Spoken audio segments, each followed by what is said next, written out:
Hello guys, today we're going to be unboxing and setting up the Topping A90 Headphone Amplifier. This is a very high performance headphone amplifier, and this complements the D90 DAC very well. If you haven't watched my video of the D90, Topping is a new brand to me. The reason why I chose them is because of a very popular hi-fi forum known as Audio Science Review. There's this guy that has a audio analyzer from Audio Precision that costs 30 grand, which is the best audio analyzer money can buy.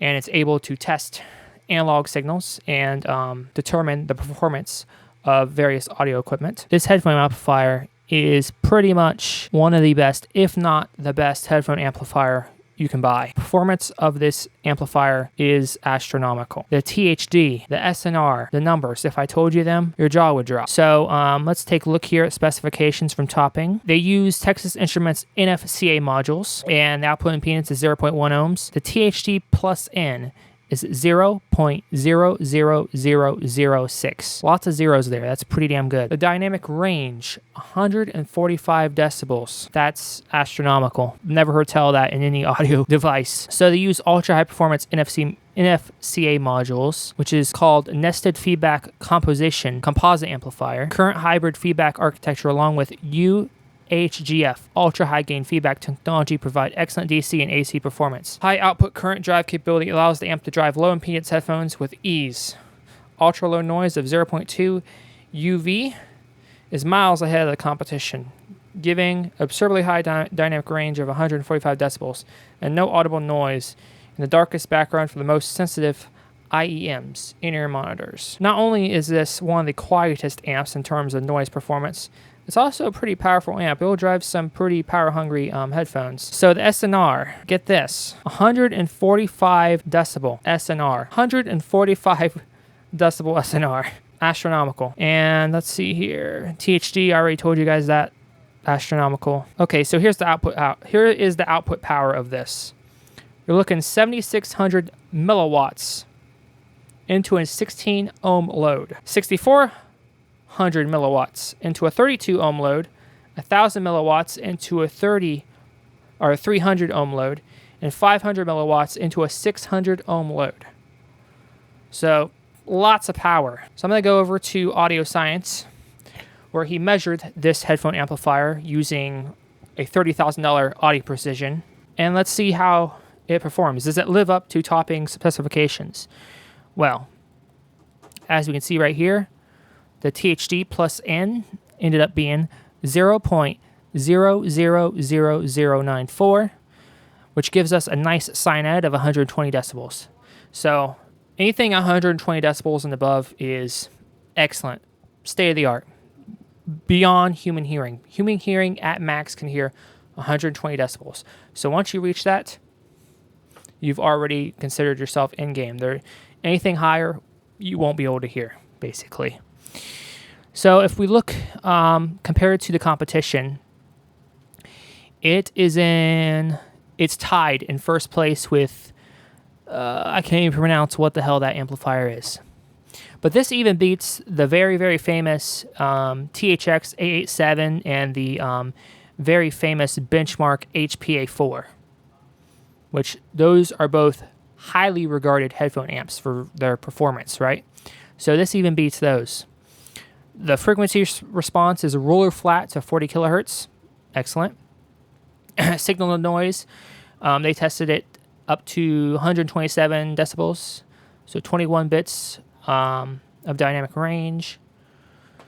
So I will include the full measurements in the description. So this paired with the D90 is a pretty killer audio setup. Like, we're talking very high quality, very killer in-game setup here. And I will be pairing this with my my D90, and this does have XLR inputs. So let's go ahead and do the unboxing. So similar to the D90's packaging, you just have your black box, which is it's a nice box. I mean, it's a thick, well-constructed box. It reminds me of Fio's packaging. But then you have Topping engraved there in silver.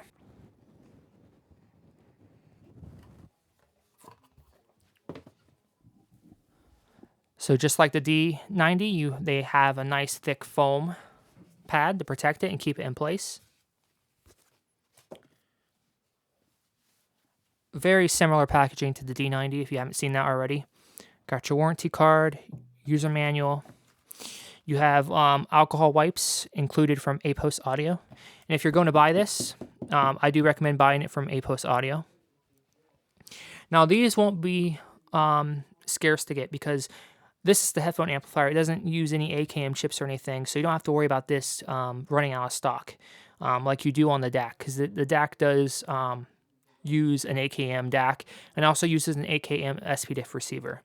So you do have to worry about that becoming scarce. But as far as the headphone amplifier, if you already have a good DAC or whatever, you don't have to worry about this headphone amplifier going out of stock or whatever. So A-Post Audio does include alcohol pads to, disinfect it and everything because of COVID. They also said on this message that they disinfect it before they ship it as well. So that is nice of them. You have a 1/4 inch to 3.5 mil adapter included. Nice. I'm glad they included that because this does not have 3.5 mil out. It has quarter jack and it also has balanced. So that is very nice that they included that. You have your American standard connector. Very popular connector here, so that's good.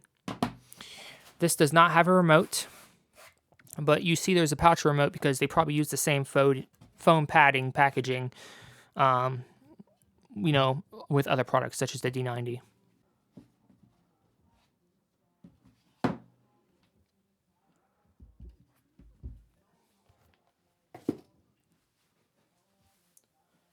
As you can see on the top, just standard black. These are all metal, and it says high-res audio.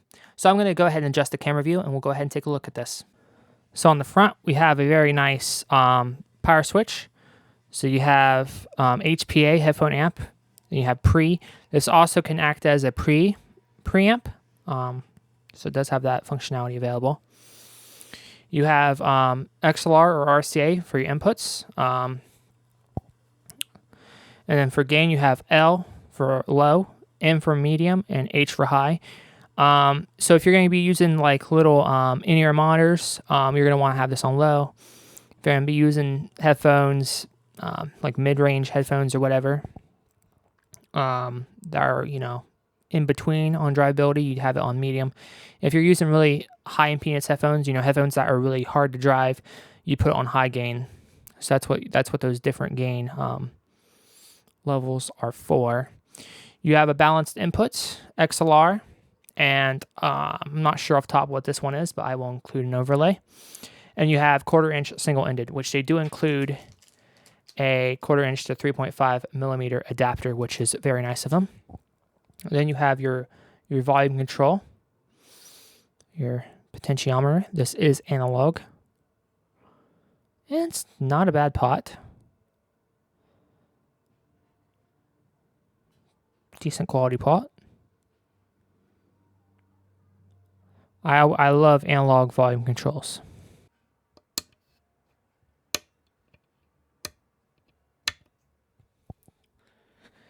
On the tops and on the sides, like I said, basic black, just like the D90. Nothing really of interest there. We'll go ahead and show you the back of the unit. So on the back of the unit, this is where the meat and potatoes happens. You have your 2 XLR inputs. So like I said, on the D90, that gives XLR out. You feed XLR in, and that will give you the best noise performance by using this instead of single-ended RCA.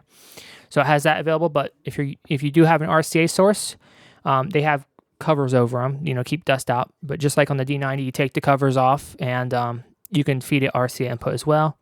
It has output. This is for the preamp section.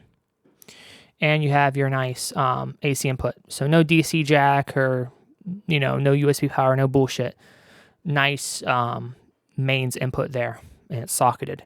And you have a nice toggle switch. So very nicely laid out. And of course, this is universal. We will also check on the bottom of this unit because there may be a switch to switch between 115 and 240. Do verify that it's set to the right voltage for your country. Since it did ship all the way from China, I'm going to check to make sure it's on the right voltage for the US. So we'll go ahead and take a look at that. Okay, so unlike the D90, this one does not have a voltage switch. So maybe the transformer in this is different to where it can auto sense the voltage and adjust. So like the D90, it's just a solid black bottom. It has those nice rubber feet so it doesn't slide around on the desk. And they are very good rubber feet. Like, this thing will not move. I tried moving it and it has a decent amount of friction to it. So there's no switch you have to switch on this one, which is nice. So I believe they are using a completely different transformer in this, because as you can see on the back there, it does say 100 to 240, 50, or 60. So it probably can auto detect. So I'm not seeing any switches that you have to flip. So we should be good to go. I will grab my D90 because that's already been unboxed, and we'll stack it on here and we'll just see what it looks like on the front and back. Them two, how good they stack and what they look like together. So I have the D90 on top. This is what it looked like stacked. It depends if you're going to have the D90 on top or on bottom. It's up to you. As you can see, you have your outputs from the DAC. You'll hook these up via XLR into the inputs on the headphone amp. You can also use RCA, but RCA will, since single-ended, performance will be slightly worse. Still really good performance, but since these both have XLR availability, you want to use that.